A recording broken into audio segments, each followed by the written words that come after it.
नमस्कार, knocking-news.com में आपका स्वागत है। मैं हूं गिरिजेश वशिष्ठ। हमारे देश की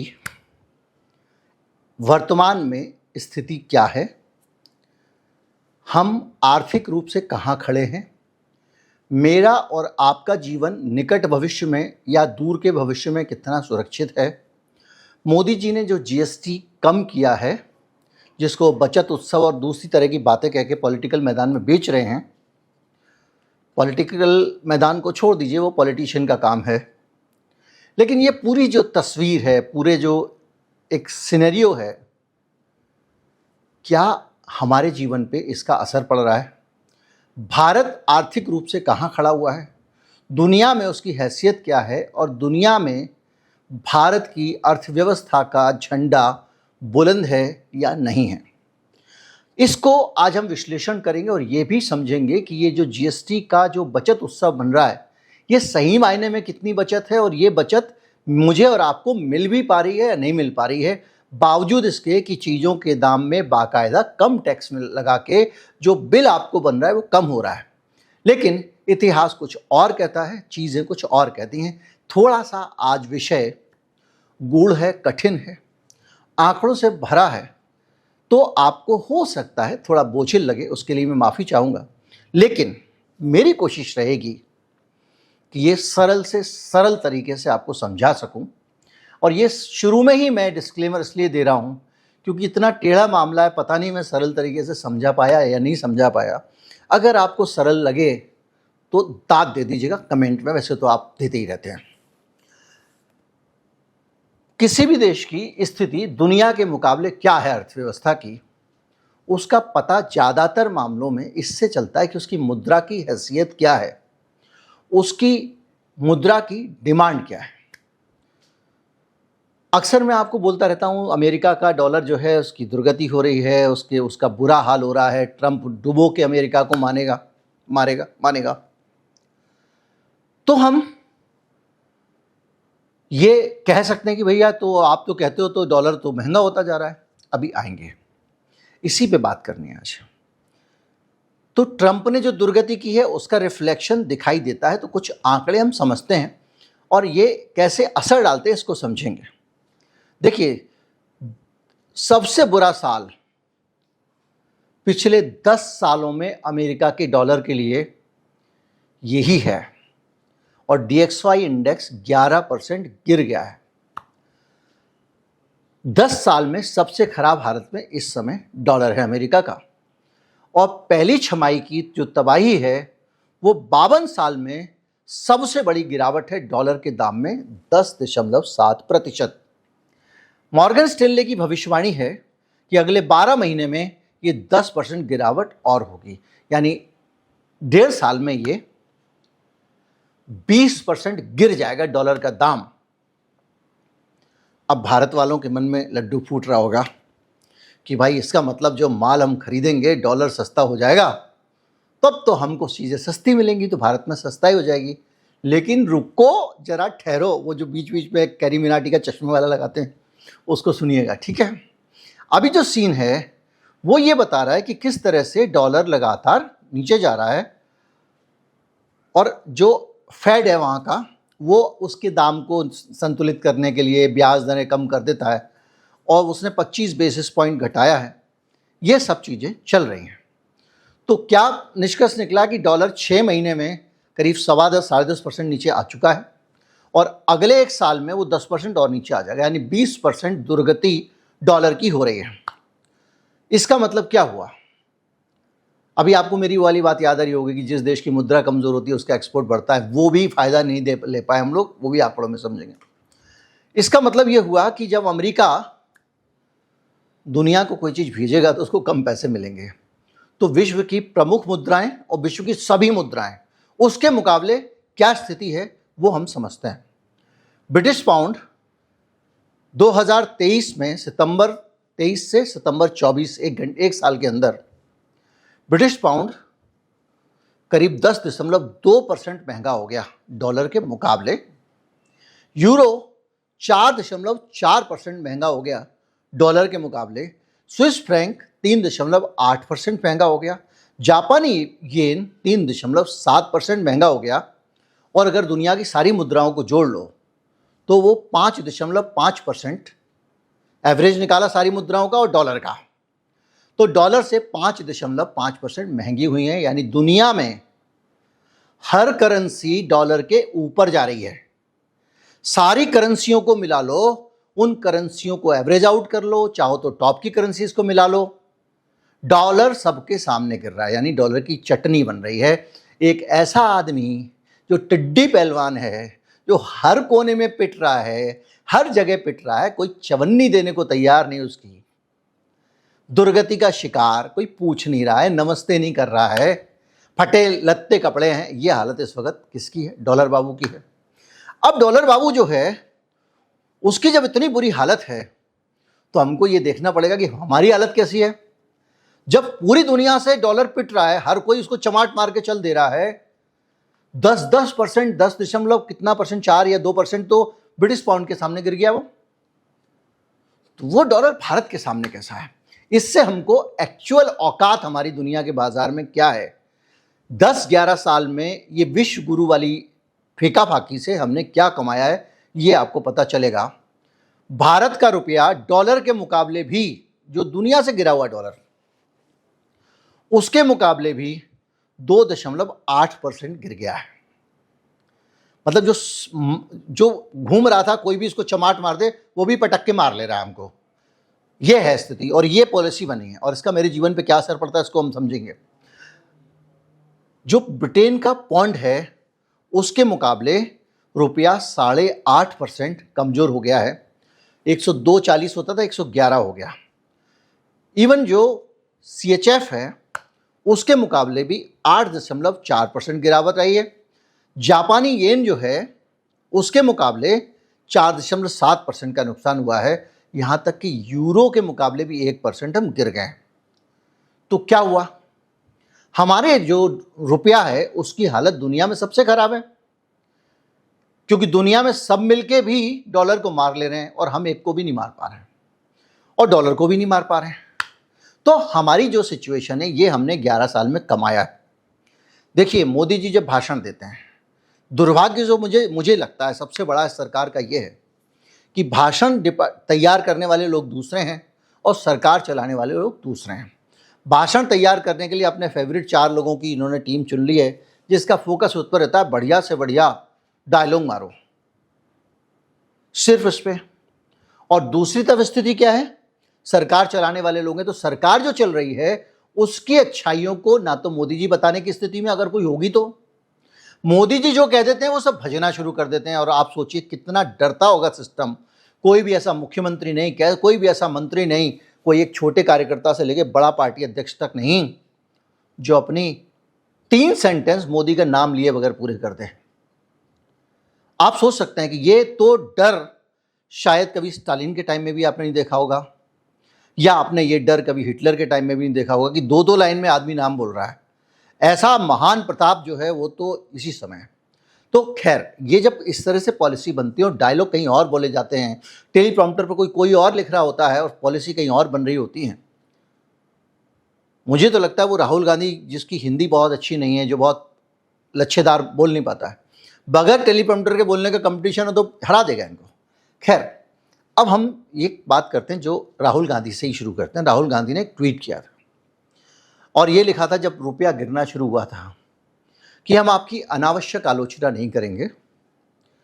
रुपया गिरता है तो अच्छा होता है, क्योंकि हमारा सामान कम पैसे में दुनिया को मिलता है, तो हम ज़्यादा सामान बेच पाएंगे, तो हमारा एक्सपोर्ट बढ़ जाएगा।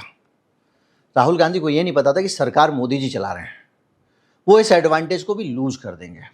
अभी बहुत सरल है, आगे टेंशन में मत आइएगा।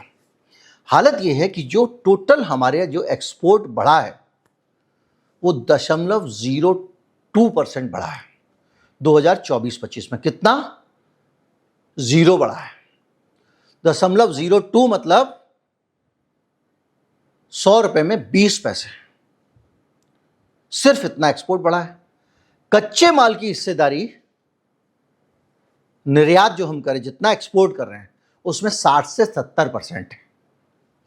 मतलब आप समझे, इसका मतलब ये है कि बाहर से जो माल यहाँ पे आता है और हम एक्सपोर्ट करते हैं, तो हम जो बाहर से माल लाते हैं वो माल ज़्यादा उसमें मुनाफा नहीं कमा पाते, उस माल को बेहतर नहीं बना पाते हैं। बिजनेस क्या है? 2 रुपए का उठा के लाओ टमाटर, 10 रुपए का लेके आओ पनीर, और उसमें 2-4 मसाले आजू काजू डालो और 400 रुपए का शाही पनीर बना दो। ये है बिजनेस। बिजनेस वैल्यू एडिशन का नाम है। किसी भी चीज में जब आप वैल्यू ऐड करते हो तो वो बिजनेस है, और वो वैल्यू ऐड होता है मैन्युफैक्चरिंग से। और ये काम हिंदुस्तान में एमएसएमई किया करती थी। 2016 में आज जो ट्रंप वहाँ कर रहा है वो गोरबाचेव यहाँ के ये बने, और लगातार इन्होंने किया। जब कभी इतिहास लिखा जाएगा तो पता चलेगा कि सरकार ने जानबूझ के देश को सबोटाज किया था, ऐसा मुझे लगता है। कोई भी ऐसी गलती नहीं कर सकता। जो नोटबंदी जैसा काम किया गया वो सिर्फ आत्मघाती कदम था, देश को सीधे नुकसान पहुंचाने का काम था। कौन विदेशी शक्ति इसके पीछे रही होगी, किसकी इच्छा रही होगी, मुझे नहीं पता, मैं इस डिटेल में जाना भी नहीं चाहता हूं। लेकिन मैं ये ज़रूर चाहूँगा कि एक असेसमेंट दुनिया की कोई बड़ी रिसर्च फर्म, हिंदुस्तान की कोई रिसर्च फर्म, उसको ज़रूर करना चाहिए कि सरकार ने लोगों से जो बातें की वो और सरकार ने जो किया वो, उसमें कितना अंतर था और ऐसा क्यों था। पर्दे के आगे कुछ और दिखा रहा था जादूगर, पीछे कुछ और चल रहा था। खैर, भारत में निर्यात कितना बढ़ा? 100 रुपए में 20 पैसे। और इसमें 60 से 70% माल हम क्या करते थे? खरीदते थे। यानी बाहर से लाए 70 रुपए का माल और 100 रुपए का माल बेचा, और 70 रुपए के रॉ मटेरियल में भी कुछ कर करा के जोड़ जाड़ के उसको 90-95 का बनाया।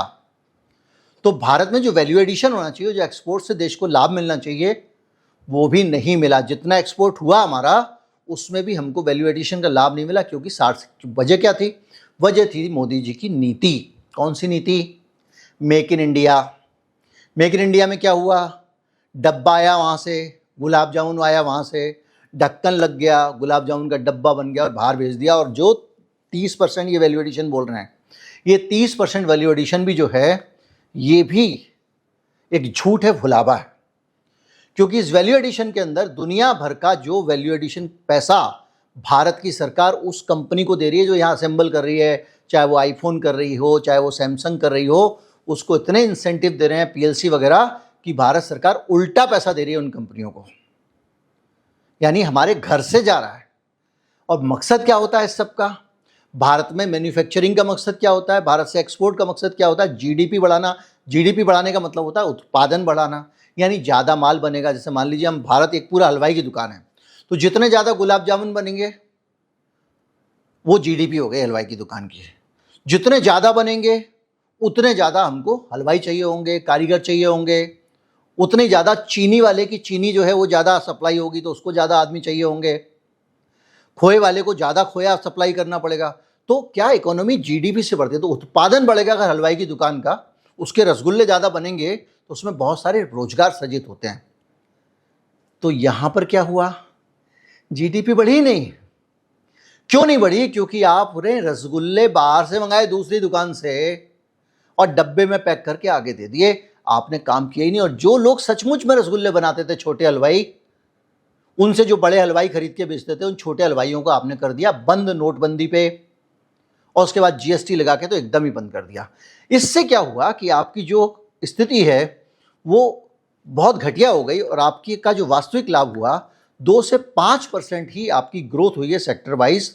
अगर आप चीन से तुलना करें भारतीय रुपए की, तो चीन का युआन 11.8% बढ़ा है और भारतीय रुपए में 2.8% की गिरावट हुई है। क्यों भाई? तुम जब बाहर से डॉलर ला रहे हो, उसमें जो पैसा दे रहे हो उससे ज़्यादा पैसा तो आप चीन के डॉलर को खरीदने में लगा रहे हो। चीन का डॉलर, चीन का के युआन को खरीदने में लगा रहे हो। क्यों? क्योंकि चीन से कोई सामान खरीदोगे तो युआन में ही खरीदोगे ना।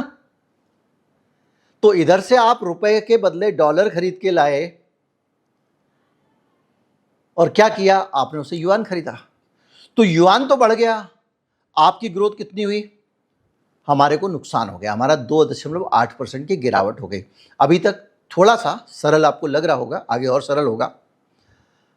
आंकड़े बताते हैं कि ये जो दुर्गति हुई है और ये 0.2% हमारा माल विदेशों में क्यों गया, इसको भी समझिए आप। हम ज़्यादा माल जा सकता था, हमारा एक्सपोर्ट बढ़ सकता था, लेकिन हमने गलती की है कि हमारे देश का गाड़ी कमाई का, मेहनत का पैसा, हम सब का पैसा, जो बच्चे वहाँ विदेशों में काम कर रहे हैं, रेमिटांस के तौर पे डॉलर भेज रहे हैं, जो विदेशों से लोग यहाँ पर आते थे, कौड़ियों के दाम में हम लोग अपनी कंपनियों की हिस्सेदारी बेचते थे, फॉरेन डायरेक्ट इन्वेस्टमेंट या पोर्टफोलियो इन्वेस्टमेंट, हमारे शेयर खरीदते थे लोग, वो सब लोगों के ज़रिए जो डॉलर आते थे, उस डॉलर को भी भारत सरकार ने, और ज़्यादा रुपए की दुर्गति ना हो जाए इसलिए आरबीआई को इस काम में लग दिया। डॉलर को बचाओ, मैं कई बार बता चुका हूँ कि आरबीआई जो खुद नोट छापती है, उस नोट को डॉलर दे के खरीद रही है ताकि डॉलर का दाम ज़्यादा ना बढ़े, सरकार की बेइज्जती होती है। तो जो गिरावट डॉलर की रोकने की कोशिश की है, उसके कारण नेचुरल तरीके से जितना डॉलर को गिरना चाहिए था और उससे जो एक्सपोर्ट में फ़ायदा होना चाहिए था, वो नहीं हुआ। डॉलर की जो बिक्री है वो हमने रिकॉर्ड की है बिक्री। आरबीआई ने इतना हस्तक्षेप किया है कि हमने 938 बिलियन डॉलर, 938 अरब डॉलर एक साल के अंदर बेच डाले अपने ही कागज के नोट के बदले। क्योंकि एक आदमी पहले कह चुका था कि सरकार की साख गिरती है, ये गिरता है, डॉलर नहीं गिरता है, पता नहीं क्या, वो एक पुराना डायलॉग है। तो उस आदमी की साख बचानी थी। हमारा जो विदेशी मुद्रा का भंडार था, इस बिक्री के कारण वो काफ़ी कम हो गया। 704 अरब डॉलर जो था, 704.6 अरब डॉलर जो था, वो 688.27 अरब डॉलर हो गया। यानी हमारा विदेशी मुद्रा भंडार कम हो गया, क्योंकि विदेशी मुद्रा बेच के हम रुपए खरीद रहे थे जो हम अपने घर में ही छापते हैं। नवंबर 2024 का रिकॉर्ड है कि 20 अरब डॉलर की एक महीने में बिक्री की है हमारे आरबीआई ने।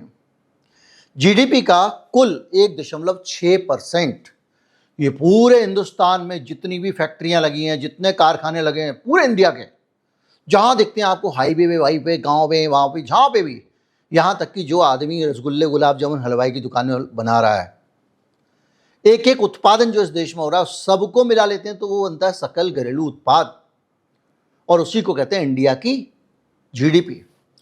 तो ये पूरा देश जितना प्रोडक्शन कर रहा है, उसका 1.6% आरबीआई ने अकेले ही डॉलर जो है वो बेच डाला। इस तरह से जो हमारा इंपोर्ट कवर था वो 11.9 महीने से घटकर 9.8 महीने हो गया। अब ये इंपोर्ट कवर एक नई चीज आ गई। ये क्या होता है? देखिए, इंपोर्ट कवर होता है कि आने वाले कितने महीने तक के लिए आपके पास डॉलर हैं। तो भारत में 11.9 महीने तक बाहर का माल मंगाने के लिए, इंपोर्ट करने के लिए डॉलर होते थे, जो घटकर 9.8 महीने के रह गए। यानी जो हमारे पास माल, पैसा है, डॉलर है, रुपया है, उससे हम पहले 11.9 महीने का सामान खरीद सकते थे, अब 9.8 महीने का ही खरीद सकते हैं। यानी हमारी हैसियत कमज़ोर हो गई है। अब इस पे आप जाएं तो इसका जो सबसे बड़ा दबाव, असर, वो इस पे पड़ा क्योंकि आपने लगातार ऐसी पॉलिसीज़ बनाई। आपने ज़्यादा, देखिए मैं आपको बताऊं, बड़ी सीधी सी बात है, रुपए की कमज़ोर हालत क्यों है, दुनिया भर की मुद्राओं की हालत अच्छी क्यों है? इसलिए क्योंकि आपने हिंदुस्तान की मैन्युफैक्चरिंग को ख़त्म कर दिया। तो जो आपके पड़ोस में दुकान थी, जूते बनाता था, कुछ बनाता था, छोटी छोटी फैक्ट्रियां थी, वो फैक्ट्रियां दो काम करती थी, रोजगार तो दे ही रही थी, घरेलू मांग को भी एक हद तक पूरा करती थी। आप अपनी फैक्ट्री में कोई चीज़ छोटी मोटी बनाया करते थे, चाहे वो सिलाई की सिलाई हो, या मोदी जी बात कर रहे थे कंघी की, या कोई इस तरह की चीज़ें आप बनाया करते थे। तो वो जब आप बनाते थे तो उसमें क्या होता था कि आपकी डिमांड घरेलू काफ़ी हद तक पूरी होती थी। हम लोग बहुत सारा माल ऐसा खरीदा करते थे जो लोकल बनता था भारत में, विदेशी नहीं होता था। ज़्यादातर छोटे मोटे सामान भारत में ही बनते थे। अब मैं ये नहीं कहूँगा, मतलब उस वीडियो को आप एक बार देख लीजिएगा, पुराने वाले को, कि आरएसएस का चीन के साथ क्या रिश्ता है। इस रेफरेंस से अलग होकर देख लीजिएगा, अंदाजा आपको लगेगा। तो भारत में क्या हुआ कि वो छोटी मोटी मैन्युफैक्चरिंग एक झटके में नोटबंदी से खत्म की गई। धरती पे आज तक कोई नहीं जानता कि नोटबंदी करने का मकसद क्या था, क्योंकि जिन्होंने नोटबंदी करने के लिए 4 बहाने गिनाए थे, वो चारों फेल हो गए, चारों बहाने गलत साबित हुए।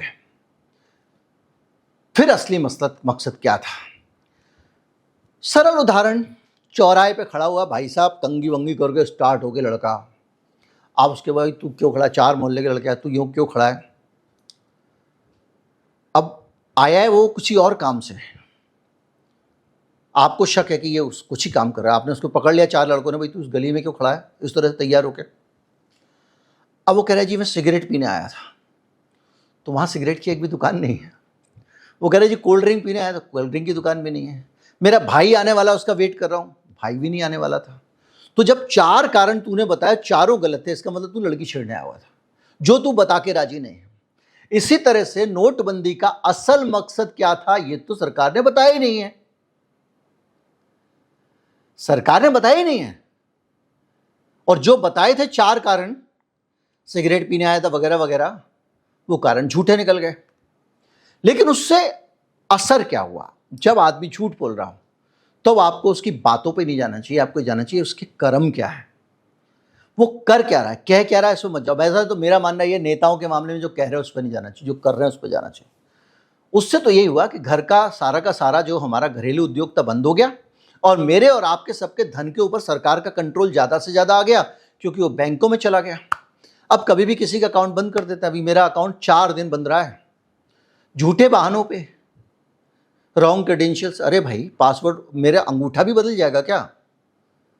4 दिन की झंझट के बाद खुला, उसमें मेरा यूपीआई बंद हो गया था, मेरी बहुत सारी, आप लोगों ने जो पैसे वैसे भेजोगे मिले ही नहीं मुझे, हो गया, पिछले हफ्ते की बात है।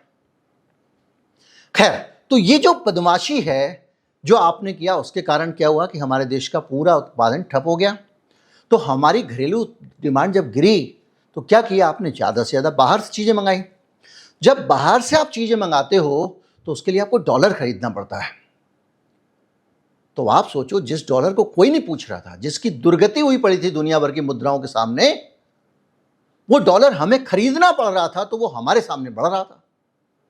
दुनिया के सामने गिर रहा था, हमारे सामने बढ़ रहा था, उसकी अहमियत बढ़ रही थी, उसका दाम बढ़ रहा था, क्योंकि आपने पूरी तरह से इस देश को एक्सपोर्ट के, इंपोर्ट के भरोसे कर दिया। छोटी छोटी चीजें, खिलौने, हर तरफ से आपने इसको इस बुरी तरह से डाल दिया कि हमारे ऊपर महंगाई का भी दबाव बढ़ गया। क्योंकि जब आप बाहर डॉलर, जब ज़्यादा बाहर से माल मंगाओगे, डॉलर का दाम बढ़ जाएगा, तो चीज़ें ज़्यादा महंगी मिलेंगी। वो हमारे ऊपर आ रहा है। कुल मिला के 5% रुपए की गिरावट हुई, और वो 5% गिरावट का मतलब होता है 0.35% दाम बढ़ जाना। एकदम क्लियर अर्थशास्त्र के हिसाब से अगर 5% रुपया गिरता है तो 0.35% मुद्रास्फीति हो जाती है। व्यापार घाटा जो है वो रिकॉर्ड 37.8 अरब डॉलर का था 2024 में। इसका मतलब क्या है कि 37.8 अरब डॉलर का विदेशों से सामान हमने ज़्यादा मंगाया जो हम बाहर भेजते हैं उसके मुकाबले, और जो बाहर भेजते हैं उसमें हमारी ये जो आईटी सेक्टर वेक्टर सब जा रहा है। तब अगर कोर उस पर चले जाओगे, मैन्युफैक्चरिंग पे, तो और ही बुरा हाल है। विदेशी कर्ज जो है वो 620 अरब डॉलर हो गया। कैसे हो गया? क्योंकि आपका डॉलर महंगा हो गया, डॉलर में चुकाना है तो कर्ज भी महंगा हो गया। बहरहाल इसके कारण हम चारों तरफ से घिरते चले गए हैं, और जहां हम खड़े हैं, और हमारे जो आंकड़े हैं, मैं निर्यात की बात करूं, आयात की बात करूं, बहुत ज़्यादा आंकड़े हो जाएंगे। जो मेरे पास आंकड़े हैं, कितना आयात हुआ कितना निर्यात हुआ, उसमें नहीं जाऊंगा। लेकिन मैं यहाँ पे आना चाहता हूँ और ये समझना चाहता हूँ कि कौन कौन सी नीतिगत गलतियाँ हमने की, और इस चक्कर में क्या हुआ, आरबीआई ने देश को फंसवा दिया। कैसे? ब्याज ज़्यादा है तो आपको काम धंधे के लिए ज़्यादा ब्याज पे पैसा मिल रहा है, तो आपको महंगा माल बेचना पड़े, ठीक है। अगर आप ब्याज कम करते हो, जाहिर बात है, तो ब्याज कम होने से डिमांड बढ़ जाती है, ऐसा स्थापित लक्ष्य है। डिमांड बढ़ेगा, सप्लाई कम होगी तो दाम बढ़ेगा, तो आरबीआई कर नहीं पा रहा है। दिक्कत यह है कि विदेशों में डॉलर संभालने के लिए तमाम सारा रुपया खरीद रहा है, तो उससे भी महंगाई बढ़ रही है, और नतीजा ये है कि एक तरफ से देखे कुआ तो दूसरी तरफ से खाई। अब आपने जब चूंकि डॉलर वहां खर्च कर रहे हो, रुपए का दाम और कम नहीं कर सकते हो आप, तो सिचुएशन चारों तरफ से फंसी हुई है। अभी मैं आऊँगा कि ये जो इस पूरे आंकड़ों के बेसिस पे ये जीएसटी में हमको क्या मिला। हमारी रुपया डॉलर की जो वोलेटिलिटी है वो 20 साल में सबसे कम है, 1.8%। अगर इसीलिए जो लोकल कंपनियां हैं उन्होंने अपनी करेंसी में होल्डिंग हिंदुस्तान में बंद कर दी है, वो ज़्यादा डिटेल हो जाएगी। और इसके अलावा ऐसी पॉलिसीज बनाई जिसमें हमारे यहाँ इनपुट कॉस्ट ज़्यादा थी। क्यों? क्योंकि मैन्युफैक्चरिंग पॉलिसी मोदी जी ने जानबूझ के ऐसी बनाई जिसके कारण कोई चीज़ बनाओ तो उसमें इनपुट कॉस्ट ज़्यादा हो। क्यों? हाई इंपोर्टेंट ड्यूटी वाला सामान ज़्यादा इस्तेमाल किया गया। एप्पल यहाँ पे मैन्युफैक्चरिंग करेगा, चीन से पुर्जे लाएगा। हमारे यहाँ जो फार्मा एपीआई है वो चीन से आती है। तो जब आप कहते हो ना हम बात तो दुनिया को दवाएं भेजता हूँ, भाई 70% पैसे तुम चीन भेज देते हो उसमें से। लेबर प्रोडक्टिविटी में गिरावट आई है 2022 में 2.8% सालाना जो लेबर की प्रोडक्टिविटी है उसमें गिरावट थी। 2023 में 27 इंडस्ट्रीज में से 9 में लेबर प्रोडक्टिविटी घटी। यानी आपकी जो पॉलिसी थी वो पॉलिसी लेबर इंटेंस होनी चाहिए थी। ऐसी पॉलिसी होनी चाहिए थी कि हमारे पास इफरात में आदमी पड़े हुए हैं तो आदमियों का इस्तेमाल करके धंधा किया जाए। इसकी जगह पूंजी का इस्तेमाल करके धंधा किया गया। दूसरे देश से माल उठा लाओ, तीसरे देश को बेच दो थोड़े बहुत पैसे जोड़ के। इसकी वजह से आप भयंकर तरीके से गए और जो एफडीआई पॉलिसी होती है, जो विदेशी कंपनियों को भारत में निवेश कराना था, उस पॉलिसी में भी गलती। मैं आपको पूरी की पूरी आर्थिक स्थिति आपकी सरकार के सामने सरल तरीके से रख रहा हूं। मैं जानता हूं बहुत भारी है पर मैं सरल करता जा रहा हूं, लेकिन ये जानकारी आपको होनी चाहिए। हवाई बातें करने का मतलब नहीं है। कैपिटल इंसेंटिव एफडीआई को बढ़ावा 14 से 24 में देना चाहिए, दिया गया। सोना, भाइयों ने इतना सोना बाहर से मंगाना शुरू कर दिया, वो एक सरदर्द हो गया। कैसे हो गया भाई? इन्होंने गोल्ड बॉन्ड निकाल दिया। अब सोचा लोग बाहर से सोना ना मंगाएं, अब पता चला कि लोग सोना खरीदे जा रहे हैं, इंपोर्ट भी हुआ जा रहा है। वो टैक्स पूरा वीडियो है उसमें मेरा, मैं आपको बता चुका हूँ। अब आते हैं जीएसटी पे कि जो जीएसटी की राहत दी है, इस पूरी अर्थव्यवस्था को दिमाग में रख के ही आप नतीजे पे पहुंच सकते थे जो मैं आपके सामने लाने वाला हूँ।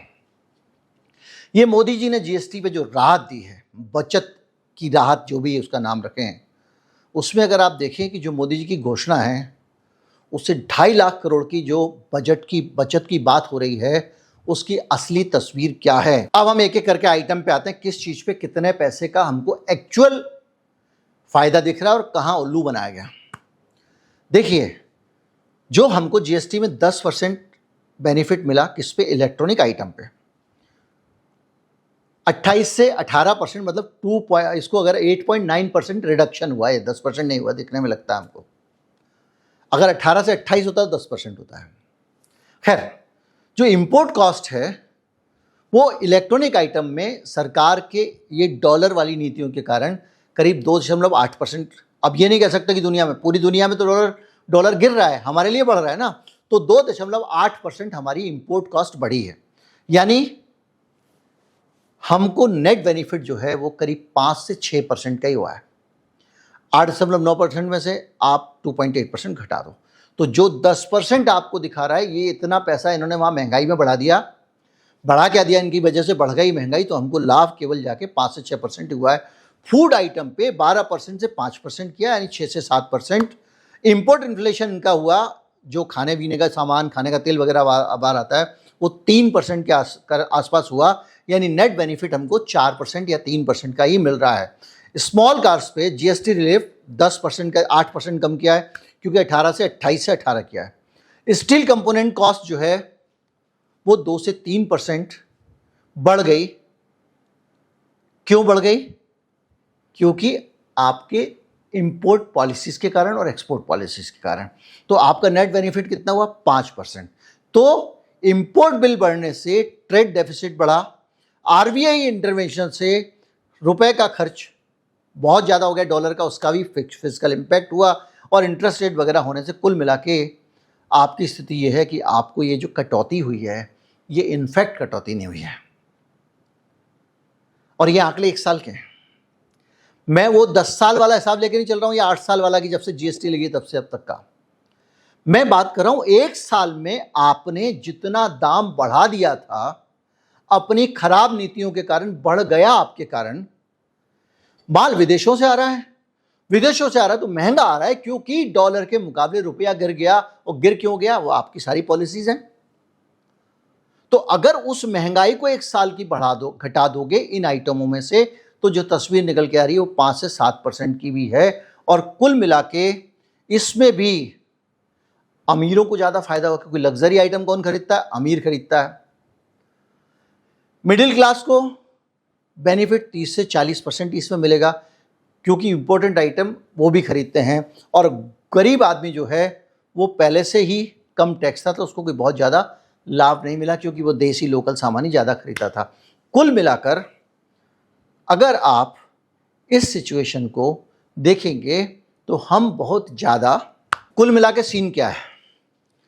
सीन ये है कि आप इस लायक नहीं हो कि आपका कोई माल आप अपने घर में ऐसा बना लो जो कोई बाहर वाला खरीद सके। आपके पास 1.5 करोड़ लोग ऐसे हैं जो आपके माल को खपा सकते हैं। आपने उनके लिए माल बनाने वालों की दुकानें बंद कर दी। इससे आपकी विदेशों पर निर्भरता बढ़ गई है। आपने कोई ऐसी मैन्युफैक्चरिंग नहीं बढ़ाई जिससे हमारे विदेशों में माल जा सकता। मेक इन इंडिया का आपने एक कंसेप्ट लेके आए थे जो बुरी तरह फेल हुआ, और उसके फेल होने के कारण आप बेहद ज़्यादा इंपोर्ट पे डिपेंडेंट होते चले गए। यानी आपका सारा का सारा लोड जो था आपका वो चला गया इंपोर्ट के ऊपर। जब जो देश, क्या हिंदुस्तान में फसल नहीं होती है? क्या हिंदुस्तान में लोग तेल पैदा नहीं कर सकते हैं खाने का? दाल पैदा नहीं कर सकते हैं? गेहूं पैदा नहीं कर सकते हैं? क्या ऐसी फैक्ट्रियां भी हम नहीं लगा सकते जो तेल बना लें? ये तो धिक्कार है, डूब मरने वाली बात है। तो आप पूरा एक्सपोर्ट पे, इंपोर्ट पे निर्भर होते चले गए। एक्सपोर्ट बढ़ाने वाला कोई आपने काम किया नहीं, ऐसा कुछ बनाया नहीं जिसको आप दुनिया में बेच सको। और अगर वो बिक जाता तो उसका दाम बढ़ा दिया आपने डॉलर में। आरबीआई ने पैसा पंप कर करके कि वो भी ना बिके। और जो आपका बाहर जा रहा है ना सर्विस सेक्टर, वो आपका जा नहीं रहा है, वो यहां से ले रहे हैं दूसरे लोग। आपके बच्चे पढ़ रहे हैं, सॉफ्टवेयर पढ़ रहे हैं, सरकार ने तो कुछ नहीं किया। सरकार तो उनको देती है इंडस्ट्रियलिस्टों को, पीएलआई सीएलआई वगैरह वगैरह, जो बच्चे वहां से भेज रहे हैं इतने सारे डॉलर, एफडीआई के लिए पॉलिसी बना रहे हो, सब बना रहे हो, उनके लिए क्या पॉलिसी है आपकी? उनको वहां की कंपनियां ले जा रही हैं, क्योंकि ये बेचारे पढ़े लिखे बच्चे हैं, इनको हिंदुस्तान का सिस्टम इनको यूटिलाइज नहीं कर पा रहा है। ज़्यादातर लोग अच्छे खासे कमाते हैं, वो देश छोड़ के जाना चाहते हैं। सबसे ज़्यादा विदेशों में नौकरियां भारतीय कर रहे हैं। जिसके बस में चल रहा है सब अपने बच्चों को बाहर भेज रहे हैं पढ़ने, और जैसे ही किसी का बच्चा वहाँ सेटल हो जाए, वहाँ नौकरी में लगा देता है। वो कहता भैया गंगा ना है। तो ये जो सिचुएशन है ये हमारे देश की है। हम ना तो दुनिया में कुछ बेचने लायक हैं, ना दुनिया में हमारा कोई दम है। जो हम खुद अपने खाने के लिए घर में बना सकते थे वो भी हमारा बाहर से आना शुरू हो गया है, और पूरी तरह से एक बेहद कमज़ोर हालत में देश पहुंच गया है। इसमें बहुत बड़ा योगदान जीएसटी का था, जिसको इन्होंने कम किया है। लेकिन सबसे बड़ा काम जो अगर मोदी जी को पॉलिटिकली बचना है, इन्होंने किया तो ये पॉलिटिक्स के लिए, लेकिन इससे कुछ नहीं होगा। वो काम तभी होगा जब अडानी जैसे लोगों को जो मुफ्त में ज़मीन बांट रहे हो, और जो एप्पल जैसे लोगों को दुनिया भर के इंसेंटिव दे रहे हो, लूटने का ठेका दे रखा है, इस सब को बंद करो। दुकानदारी बंद करो, सबकी कमीशन खोरियाँ बंद करो, ठेकेदार कल्याण योजना बंद करो। जितने आपने हाईवे बनाए, अगर ये हाईवे अपने ट्रेडिशनल तरीके से बना दिए होते ना, इसकी जगह गांव की सड़क बना दी होती, इतने लोगों को काम मिलता, पैसा ही पैसा होता, सारी एमएसएमई रिवाइव हो जाती, सब कुछ हो जाता। पर उसमें जो है वो कहीं किसी शी जिनपिंग को, कहीं किसी ट्रंप को, या कहीं किसी और को गले लग लग के आप लाभ नहीं दे पाते, क्योंकि फिर देश नहीं लुटवा पाते आप। नमस्कार, जय हिंद। वीडियो मुझे पूरा भरोसा है कि बोर नहीं हुआ होगा, लेकिन मुझे ये भी लग रहा है कि पक्कू बोर हो गया होगा। बहुत आंकड़े थे। जानना कई बार कुछ चीज़ें ज़रूरी होती हैं, भले ही वो बोझिल हों। हमारे देश के बारे में हमको पता होना चाहिए, इसलिए ऐसे वीडियो जोखिम लेके भी मैं बना देता हूँ कि जो बहुत लोकप्रिय वीडियो जैसे नहीं लगते हैं, पर आप इसको फॉरवर्ड कर दीजिएगा अगर आपको समझ में आया हो तो। नमस्कार, जय हिंद।